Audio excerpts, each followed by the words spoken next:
lakini kuna vile Mungu amepanga leo nimefika hapa. Nawashukuru sana kwa kunialika. Na Mungu atanisaidia ndio niweze kucheza kama mimi.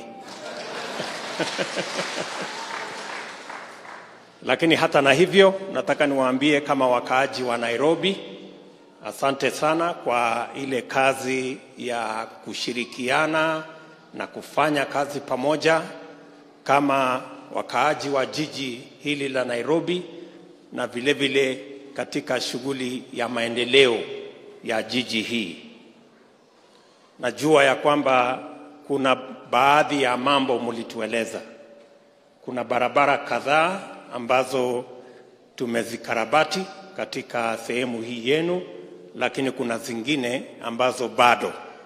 Na mimi wakati nimekuja saa hizi nimeshuhudia ya kwamba kuna kazi ambayo imesalia ambayo lazima ifanyike ya mabarabara.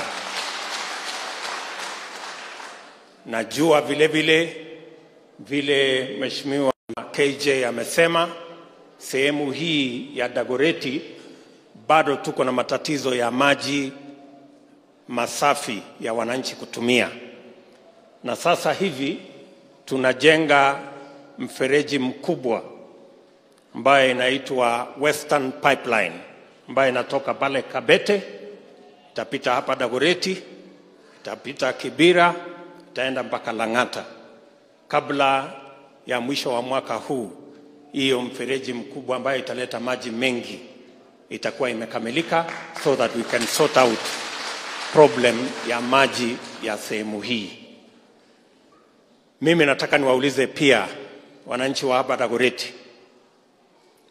Tulishaamua ya kwamba vijana wengi wanaomaliza form 4, hata wale wamemaliza standard 8, tuko na college ya PC Kinyanjui hapa, tuko na college ya Kabete hapa, tuko na colleges karibu 6 Nairobi,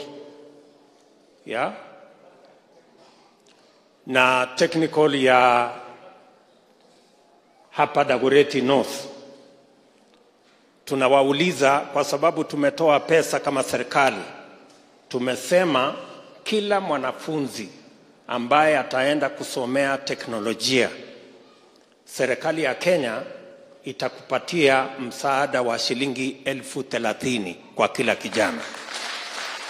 Na tumeuliza wabunge vile vile waweze kusaidia vijana wengi waweze kupata ujuzi wa ufundi na teknolojia, ili wakati tunatarajia mipango ya nafasi za kazi tuwe tumewaami vijana wote na uwezo wa kufanya hizo kazi kwa kuwa na ufundi, masomo ya ufundi na teknolojia.